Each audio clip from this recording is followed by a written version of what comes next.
Now we are going to define the area and circumference of the circle under cylindrical features. Normally area is defined as a cake shape or any kind of a pizza or particular cavity formations area which is to be used.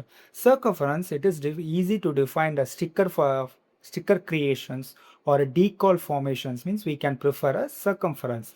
How we can split up with the formula? Normally area formula for the circular is pi r square. If you define with the SolidWorks, just under a measure, we just select a particular faces, we can easily define the value. Here our value, actual value. Okay. Now we are going to sum up with a formula.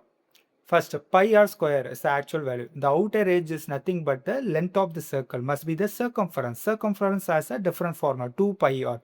First define an area of the circle.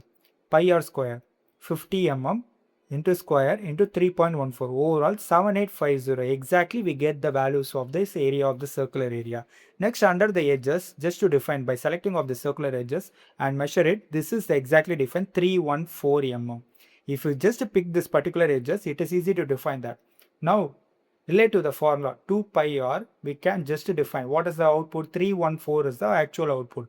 2 into 3.14 into or 50 mm is equal to actual 314 output value. This is called as circumference. It is measured by using of a formula as well as with the software. Okay, thank you.